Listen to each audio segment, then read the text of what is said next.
Acute complications of diabetes. There are three major acute complications of diabetes related to short-term imbalances in blood glucose levels: hypoglycemia, diabetic ketoacidosis, DKA, and hypoglycemic hypoosmolar nonketotic syndrome, HHNS, which is also called hypoglycemic hypoosmolar syndrome or state HHS. Hypoglycemia, insulin reactions, Brunner. Hypoglycemia, abnormally low blood glucose level, occurs when the blood glucose falls to less than 50 to 60 milligrams per deciliter. 2.7 to 3.33 millimoles, L. It can be caused by too much insulin or oral hypoglycemic agents, too little food, or excessive physical activity. Hypoglycemia may occur at any time of the day or night. It often occurs before meals, especially if meals or the late snacks are omitted. For example, mid-morning hypoglycemia may occur when the morning regular insulin is peaking, whereas hypoglycemia that occurs in the late afternoon coincides with the peak of the morning NPH or lente insulin. Middle of the night hypoglycemia may occur because of peaking evening or pre-dinner NPH or lente insulins, especially in patients who have not eaten a bedtime snack. Gerontologic considerations. In elderly patients with diabetes, hypoglycemia is a particular concern for many reasons. Elderly people frequently live alone and may not recognize the symptoms of hypoglycemia.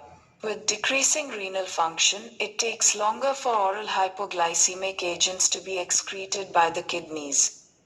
Skipping meals may occur because of decreased appetite or financial limitations. Decreased visual acuity may lead to errors in insulin administration. Clinical manifestations. The clinical manifestations of hypoglycemia may be grouped into two categories: adrenergic symptoms in central nervous system, CNS symptoms. In mild hypoglycemia, as the blood glucose level falls, the sympathetic nervous system is stimulated, resulting in a surge of epinephrine and norepinephrine. This causes symptoms such as sweating, tremor, tachycardia, palpitation, nervousness, and hunger. In moderate hypoglycemia, the fall in blood glucose level deprives the brain cells of needed fuel for functioning. Signs of impaired function of the CNS may include inability to concentrate, headache, lightheadedness, confusion, or relapses, numbness of the lips and tongue, slurred speech, impaired coordination, emotional changes, irrational or combative behavior, double vision, and drowsiness. Any combination of these symptoms, in addition to adrenergic symptoms, may occur with moderate hypoglycemia. In severe hypoglycemia, CNS function is so impaired that the patient needs the assistance of another person for treatment of hypoglycemia. Symptoms may include disoriented behavior, seizures, difficulty arousing from sleep, or loss of consciousness. Assessment and diagnostic findings.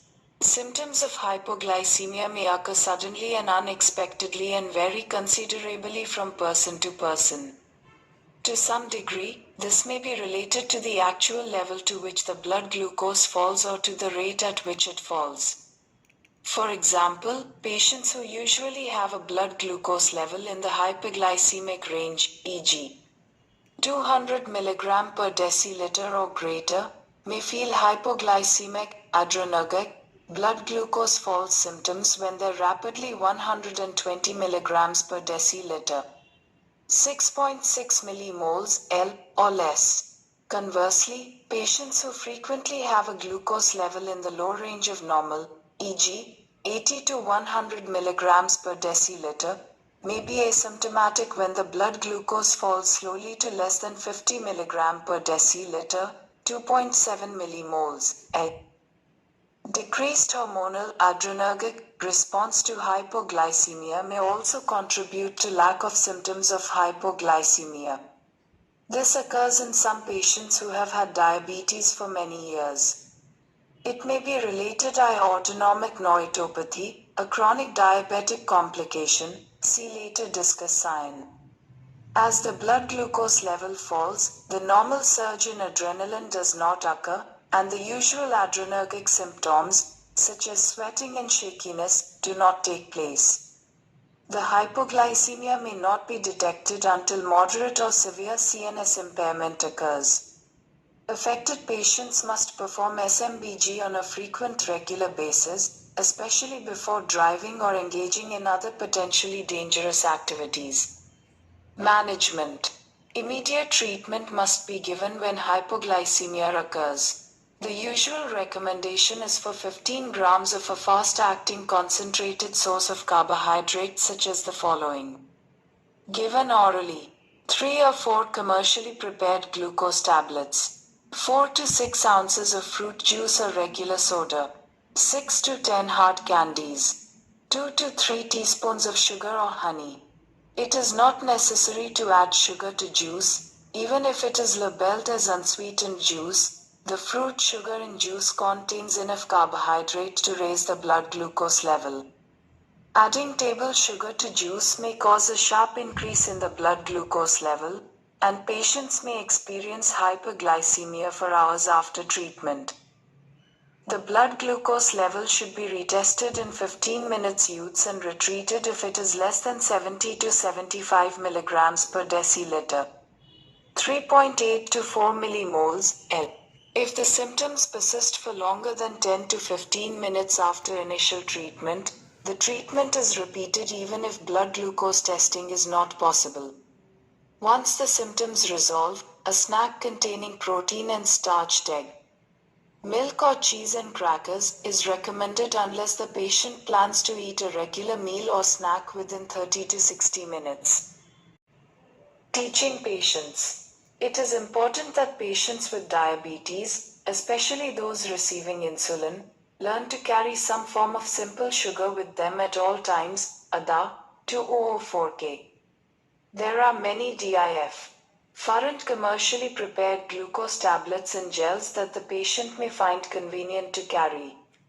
If the patient has a hypoglycemic reaction and does not have any of the recommended emergency foods available, he or she should eat any available food, preferably a carbohydrate food. Patients are advised to refrain from eating high-calorie, high-fat dessert foods, e.g., cookies, cakes, donuts, ice cream, to treat hypoglycemia. The high-fat content of these foods will slow the absorption of the glucose, and the hypomeglycemic symptoms may not resolve as quickly as they would after the intake of carbohydrates. The patient may subsequently more of the foods when symptoms do not get more resolve rapidly. This in turn may cause very high blood glucose levels for several hours after the reaction and may also contribute to weight gain. Patients who feel unduly restricted by their meal plan may view hypoglycemic episodes as a time to reward themselves with desserts. It may be more prudent to teach these patients incorporate occasional desserts into the meal plan. This may make it easier for them to limit their treatment of hypoglycemic episodes to simple, low-calorie carbohydrates such as juice or glucose tablets. Initiating emergency measures. In emergency situations, for adult patients who are unconscious and cannot swallow, an injection of glucagon 1 mg can be administered either subcutaneously or intramuscularly. Glucagon is a hormone produced by the alpha cells of the pancreas that stimulates the liver to release glucose, through the breakdown of glycogen, the stored glucose.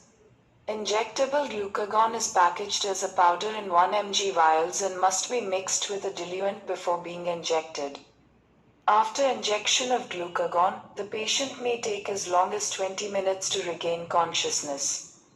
A concentrated source of carbohydrate followed by a snack should be given to the patient on awakening to prevent recurrence of hypoglycemia, because the duration of the action of 1 mg of glucagon is brief. Its onset is 8 to 10 minutes, and its action lasts 12 to 27 minutes, and to replenish liver stores of glucose. Some patients experience nausea after the administration of glucagon. If this occurs, the patient should be turned to the side to prevent aspiration in case the patient vomits.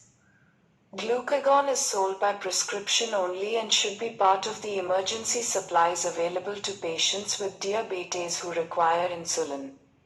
Family members, friends, neighbors, and co-workers should be instructed in the use of glucagon, especially for patients who have little or no warning of hypoglycemic episodes. Patients should be instructed to notify their physician after severe hypoglycemia has occurred. In hospitals and emergency departments, for patients who are unconscious or cannot swallow, 25 to 50 milliliters of 50% dextrose in water, (DW), may be administered IV. The effect is usually seen within minutes. The patient may complain of a headache and of pain at the injection site. Assuring patency of the IV line used for injection of 50%. Dextrose is essential because hypertonic solutions such as 50% dextrose are very irritating to veins. Promoting home and community-based care. Teaching patients self-care. Hypoglycemia is prevented by a consistent pattern of eating, administering insulin, and exercising. Between meal and bedtime snacks may be needed to counteract the max IMUM insulin effect. In general, the patient should cover the time of peak activity of insulin by eating a snack and by taking additional food when physical activity is increased. Routine blood glucose tests are performed so that changing insulin requirements may be anticipated and the dosage adjusted. Because unexpected hypoglycemia may occur, all patients treated with insulin should wear an identification bracelet or tag stating that they have diabetes. Patients and family members must be instructed about the symptoms of hypoglycemia. Family members in particular must be made aware that any subtle, but unusual, change in behavior may be an indication of hypoglycemia. They should be taught to encourage and even insist that the person with diabetes assess blood glucose levels if hypoglycemia is suspected.